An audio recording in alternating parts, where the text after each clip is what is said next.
Hello guys எல்லாரும் வந்துட்டீங்கல்ல. இன்னைக்கு நம்ம பார்க்க போகிறது டே 88க்கான எபிசோடு தான். அதுக்கு முன்னாடி யாரெல்லாம் இன்னும் நம்ம சேனலை சப்ஸ்கிரைப் பண்ணாமல் இருக்கீங்களோ சட்டுன்னு போயிட்டு சப்ஸ்கிரைப் பண்ணிட்டு வந்துருங்க. லைக் பட்டனை தட்டி விட்டுருங்க. வாங்க வீடியோக்குள்ளே போயிடலாம்.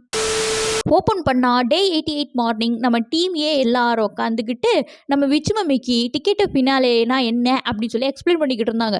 நம்ம விஷ்ணு தான் எப்படி விளாடணும் அப்படின்னு சொல்லி டீட்டெயில் எக்ஸ்பிளைன் பண்ணிக்கிட்டு இருந்தாரு.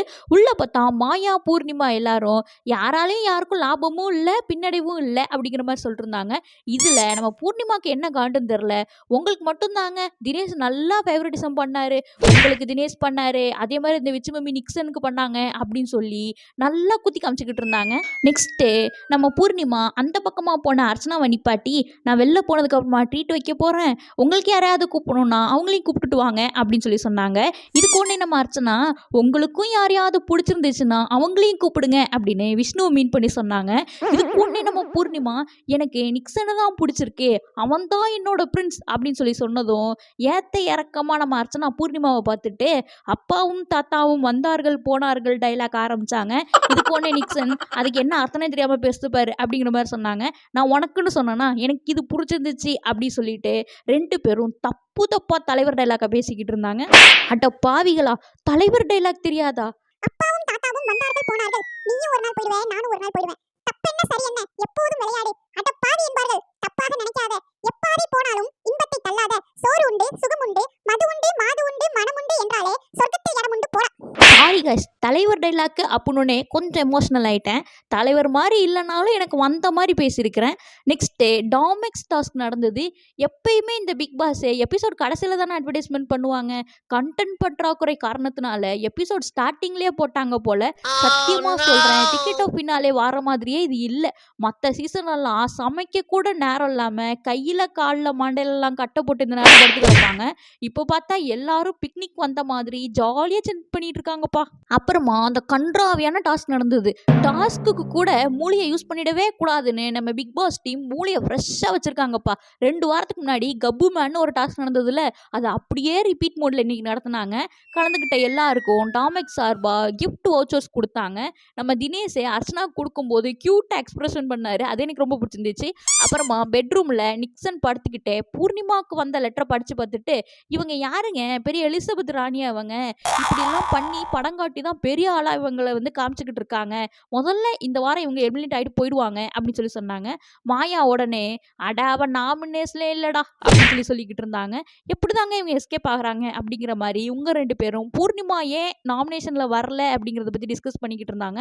அப்போன்னு பார்த்தா அந்த பக்கமாக அந்த பூர்ணிமா கிட்ட என்ன பண்ணுறீங்க அப்படின்னு சொல்லி கேட்க, அதுக்கு ஒன்று உன்னை எப்படி எலிமினேட் பண்ணணும்னு நாங்கள் டிஸ்கஸ் பண்ணிக்கிட்டு இருக்கோம் அப்படின்னு சொல்லி இவங்க 2 பேரும் அப்படியே மூஞ்சி மேலே சொன்னாங்க. அந்த பிள்ளை ஏதோ இதை காமெடின்னு நினச்சிட்டு அதை அப்படியே விட்டுருச்சு. வெளியில் விஷ்ணு தினேஷும் இதுக்கப்புறமா எப்படி விளாடணும், யாரை காலி பண்ணணும் அப்படின்னு சொல்லி டிஸ்கஸ் பண்ணிக்கிட்டு இருந்தாங்க. நிக்சன் மாயா விச்சுவை தான் தூக்கணும் அப்படின்னு தினேஷ் சொல்லிக்கிட்டு இருந்தாரு. நம்ம விச்சு மம்மியை காலி பண்ணியே ஆகணும் அப்படிங்கிறது தினேஷோட ஒரே குறிக்கோளாக இருக்குது. இது முடிஞ்சதுக்கப்புறம் பார்த்தா பூர்ணிமாவும் நிக்சனும் கார்டன் ஏரியாவில் உட்காந்துக்கிட்டு கொஞ்சிக்கிட்டு இருந்தாங்க. பூர்ணிமா இவர் சொல்ல பிரின்ஸ் அப்படின்னு சொல்லி அவங்க சொல்ல, இதை பார்க்கும்போது நம்ம விவேக் சார் காமெடியில் வர மாதிரி ஜிங்கிலி பூசா ஜிங்கிலி பூசா அப்படிங்கிற பிச்சைக்காரி காமெடி தான் ஞாபகம் வந்தது. இதை விட கொடுமை, நிக்சன் மடியிலேயே நம்ம பூர்ணிமா படுத்துட்டாங்க. இதை பார்த்த மாயா நிக்சன் மடியிலே படுத்துட்டு, இதெல்லாம் தப்பாக ப்ரொஜெக்ட் ஆகும் அப்படிங்கிற மாதிரி ஹிட்டு கொடுக்க, நம்ம பூர்ணிமாவுக்கு சமாளிக்கவா தெரியாது, அக்கா தம்பி தானே இதில் என்ன இருக்குது அப்படிங்கிற மாதிரி கேட்டாங்க. இதுக்கப்புறமா இதுங்களை திருத்த முடியாது அப்படின்னு மாயா அங்கேருந்து கிளம்பிட்டாங்க. திரும்பி உள்ளே போயும் இது அடங்குன மாதிரியே இல்லை. 2 பேரும் டான்ஸ் ஆடுறோம் அப்படிங்கிற பேரில் ஒரு கன்றாவை பண்ணிக்கிட்டு இருந்தாங்க. நம்ம மாயா பூர்ணிமாவை வச்சுக்கிட்டே, இப்படிலாம் டான்ஸ் ஆடி தான் உன்னை மயக்கி வச்சிருக்கிறா, அவள் பவுன்ஸ் பேக் பண்ணாதான் உன்னை நம்ப வச்சிருக்கா அப்படின்னு சொல்லி சொல்லிட்டாங்க. எனக்குலாம் சரியான ஷாக்கு, என்ன பூர்ணிமாவை வச்சுட்டு இப்படி பேசிட்டாங்க அப்படிங்கிற மாதிரி இருந்தது. ஒரு வழியா டிக்கெட்டோ பின்னாலே ரவுண்ட் 3 ஆரம்பிச்சிச்சு. அப்பாடா அப்படின்னு நினைக்கிறதுக்குள்ளார டாஸ்க்கை எக்ஸ்பிளைன் பண்ணாங்க பாருங்க. டாஸ்க்கு பேர் ஸ்டே ஆர் கில்லாம். 2 பேர் ஆக்டிவிட்டி ஏரியாவுக்கு போயிட்டு ஆப்போனண்ட்டை இருக்கணுமா இல்லை சாவணுமா அப்படின்னு சொல்லி முடிவு பண்ணணும். இதுதான் பயங்கரமான அனல் பறக்கக்கூடிய டிக்கெட்டோ பின்னாலே. ஃபர்ஸ்ட்டே பூர்ணிமாவும் ரவீனாவும் போனாங்க. ரவீனா போயிட்டு, நான் 2 ரவுண்டு விளாட்ல, நானும் டிக்கெட் ஃபினாலேல கலந்துக்கணும் அப்படிங்கிறது என் ஆசையாக இருக்குது, அதனால் நான் இருக்கணும் அப்படி சொன்னாங்க. நம்ம பூர்ணிமா க்யூட்டா, எதுக்கு எக்ஸ்பிளைன் பண்ணுங்க அப்படிங்கிற மாதிரி சொன்னாங்க. காய்ஸ், நீங்களாம் கவனிச்சிருக்கீங்களா இல்லையான்னு தெரில, நம்ம பூர்ணிமா மனசில் யாரோ ஆழமாக போய் அவங்கள ஒரு ரதி தேவி அப்படின்னு சொல்லி நம்ப வச்சுருக்காங்க. ஏன் அப்படி சொல்கிறேன்னா, she always NEET சம்மோன் to worship and எப்போ பார்த்தாலும் இவங்க குழஞ்சி பேசினா எல்லாரும் மயங்கிடுவாங்க அப்படின்னு அவங்களே நம்புகிறாங்க. இவங்க இதுக்கு முன்னாடி நிறையா தடவை நீங்கள் நோட் பண்ணியிருந்தா தெரிஞ்சிருக்கும், கமல் சார்ட்டையும் சரி, பிக் பாஸ்ட்டையும் சரி, ஏன் ஸ்மால் பாஸ்ட்டை விஷ்ணுட்டெல்லாம் கூட ஏதாவது மனஸ்தாபம் வர மாதிரி இருந்தாலோ, இல்லை இவங்க ஏதாவது தேவைப்படுற விஷயம் கேட்கணுன்னாலோ இப்படி தான் பேசுவாங்க. ஆனால் எல்லா இடத்துலையும் இவங்க நோஸ்கட் தான் வாங்கியிருக்காங்க. இந்த தடவையும் இதே தான் நடந்தது. இவங்க ரவீனா பிள்ளைக்கு ஸ்டே கார்டை தூக்கி காமிக்க, அந்த பிள்ளை கில் கார்டை தூக்கி காமிச்சிருச்சு. இப்போ நம்ம பூர்ணிமாவோட மைண்ட் வாய்ஸ் என்னவா இருக்குன்னா, ஆஹா என்னைய முட்டாளாக்கிட்டாளேடா, இப்படி சிரிச்சு என்னை ஏமாத்திட்டாளேடா அப்படிங்கிற மாதிரி தான் இருந்தது. நம்ம விச்சு மம்மி இதுக்கு முன்னாடி ஸ்டார் டாஸ்க் அப்பவே சொல்லியிருப்பாங்க, மணி இல்லை மனுஷங்க யாருமே இவ்வளோ நம்பக்கூடாது அப்படின்னு சொல்லிட்டு. அதுக்கு இன்னொரு உதாரணம் இன்னைக்கு நடந்ததை நம்ம எடுத்துக்கலாம். இதுக்கப்புறமா வந்த எல்லாருமே மற்ற எல்லாருக்கும் ஸ்டே கார்டு தான் காமிச்சாங்க. ஃபர்ஸ்ட் ரவுண்டோட எண்டில் பூர்ணிமா மட்டும் அவுட் ஆயிட்டாங்க. அடுத்த ரவுண்ட் ஆரம்பிச்சிச்சு. விச்சு மம்மி மாயாவை போட்டு தள்ளிட்டாங்க, விஷ்ணு தினேஷை போட்டு தள்ளிட்டாரு, ரவீனா மணியை போட்டு தள்ளியாச்சு. நிக்சன் டைரக்ட் ஃபைனலுக்கு போயிட்டாரு. கடைசியில் நீ ஃபைனலிஸ்ட் ஆயிடுவ போல இருக்கே. லாஸ்ட் ரவுண்ட் இதில் நிக்சனும் விஷ்ணுவும் மாற்றி கொண்டுக்கிட்டாங்க. விச்சு மம்மி ரவீனாவை போட்டு தள்ளிட்டாங்க. ஸோ இந்த டாஸ்கோட வின்னர் வந்து Vichu mummy. Second place third place யார் வருவாங்க அப்படின்னு சொல்லி எல்லாரும் டிஸ்கஸ் பண்ணிக்கிட்டு இருந்தாங்க.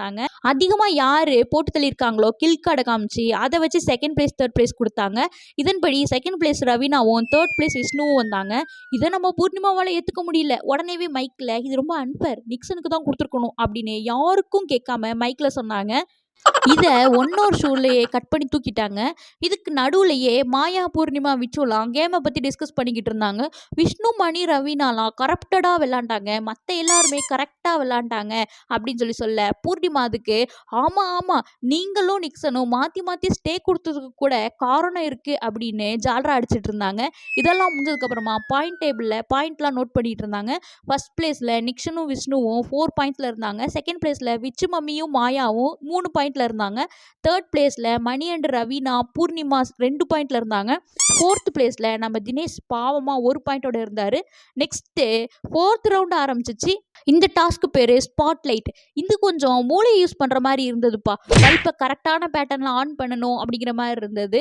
இதுல வந்து 2 லைஃப் லைன்ல யூஸ் பண்ணிக்கலாம் அப்படிங்கிற மாதிரி பிக் பாஸ் சொன்னாங்க. இந்த டாஸ்கோட முடிவுல தினேஷ் வந்து third place, second place Poornima, first பிளேஸ்ல விஷ்ணு. சொன்னதுமே விஷ்ணு குதிச்சு எல்லாரையும் கட்டி பூச்சி சந்தோஷமாயிட்டாருப்பா. நம்ம நிக்சன் தான் பாவம், சொல்லவும் முடியல மெல்லவும் முடியாம அப்படியே உட்காந்துக்கிட்டு இருந்தாரு. End of the day point டேபிள்ல பார்த்தோம் அப்படின்னா ஃபர்ஸ்ட் பிளேஸ்ல விஷ்ணு 7 பாயிண்ட்ஸோட இருந்தாரு. செகண்ட் பிளேஸ்ல பூர்ணிமா அண்ட் நிக்சன் 4 பாயிண்ட்ஸோட இருந்தாங்க. தேர்ட் பிளேஸ்ல மாயா அண்ட் விச்சு இருந்தாங்க. ஃபோர்த் பிளேஸ்ல மணி ரவீனா தினேஷ் எல்லாரும் 2 பாயிண்ட்ஸோட இருந்தாங்க. அவ்வளோதான் இன்னைக்கான பிக் பாஸ் எபிசோட். இந்த மாதிரி பிக் பாஸ் எபிசோட் உங்களுக்கு வேணும் அப்படின்னு நினச்சிங்கன்னா மறக்காமல் நம்ம சேனல் சப்ஸ்கிரைப் பண்ணி வச்சுருங்க. இந்த வீடியோ பிடிச்சிருந்துச்சுன்னா லைக் பண்ணிவிடுங்க. உங்களோட கருத்துக்களை கீழே கமெண்ட் பண்ணுங்கள். இன்னொரு வீடியோவில் பார்க்கலாம். Thank you, tata, bye by.